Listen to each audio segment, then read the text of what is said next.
Seyed Hossein Mousavian is a former Iranian nuclear negotiator. He joins us from New Jersey. Welcome to the program. So let me ask you this, because we are digesting this latest escalation by Donald Trump. He's suggesting moving Navy vessels into the Strait of Hormuz to counter the Iranian blockade with a blockade of its own. But firstly, let me ask you whether Iran has created this friction, because by showing the world that Iran can selectively allow transit through the strait, haven't you essentially handed President Trump this justification for a total US blockade? If you can manage the strait, why shouldn't the US Navy take that power away from Iran permanently? I really don't believe the U.S. would be able to finally blockade the strait totally. I think thinking about Strait of Hormuz in a military way, by military operation, is exactly the same strategic mistake which the U.S. made in 2025 and 2026. And in both wars, the U.S. assumption failed to bring a total collapse to Iran. And I believe if he is going to try for the third time the same mistake for Strait of Hormuz, after 1 or 2, 3 weeks, the U.S. president would understand this is not possible. That's why I think the channel for diplomacy now is already opened in Islamabad at very high level. This was, of course, nobody expected a big deal between Iran and the U.S. after 40 days of devastating war. Nevertheless, it was high level in negotiation, direct negotiations. 24 hours they negotiated, and they, I think, can continue to resolve the two remaining issues, which is Strait of Hormuz and nuclear enrichment. I believe there is a solution for both.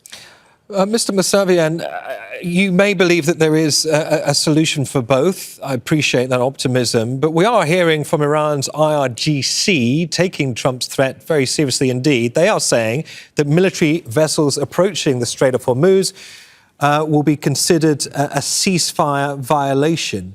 Iran has framed the country's control of the strait as a system of exercising national sovereignty. It sounds like that tactic is unraveling, is backfired.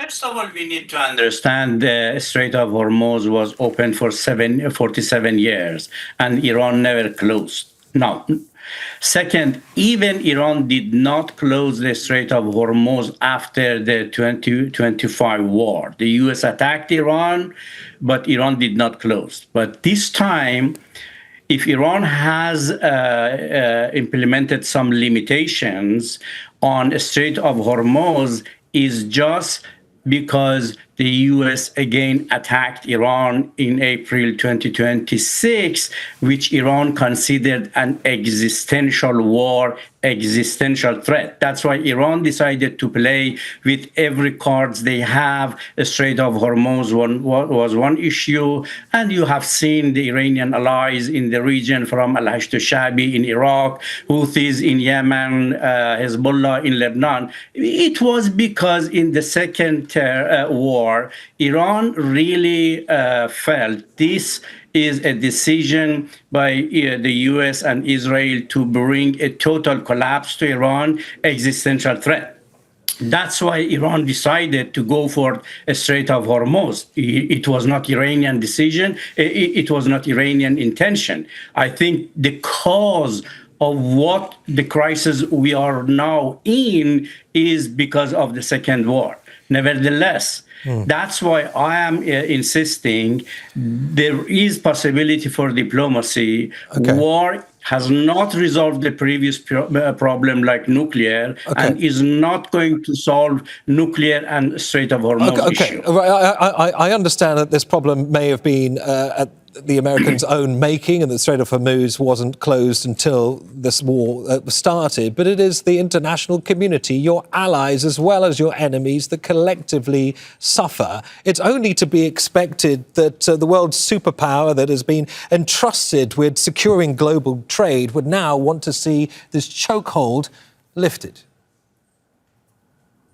First of all, there is two realities. One is the fact that the Strait of Hormuz is international waterway. You are right. This is internationally recognized as a waterway.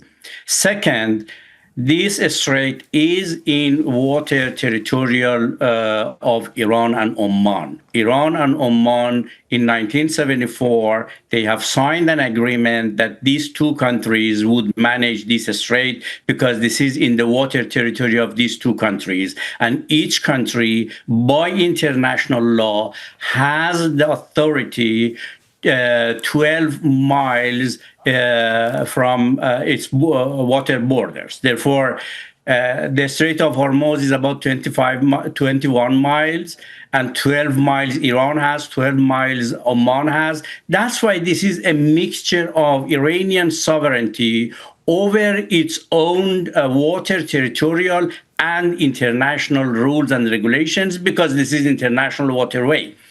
This is, I think, there is two issues. It is not just one issue. That's why we need to find a solution, a sustainable peace. Within a sustainable peace, then Iranian also go for a completely open and sustainable solution for a Strait of Hormuz. Otherwise, if you are going to expect the U.S. would put sanctions, pressure, existential threat, war, attacking Iran, and Iran would let Strait of Hormuz to be opened, all weapons coming from Strait of Hormuz to be used against Iran. I think this is not going to happen. Right. When you say open, stable situation in the Strait of Hormuz, I assume you mean a return to the free flow of global trade through that strait. But what you're suggesting is there need to be cast iron guarantees from the US and indeed Israel that Iran will not be attacked, that its sovereignty will not be undermined. Seyed Hossein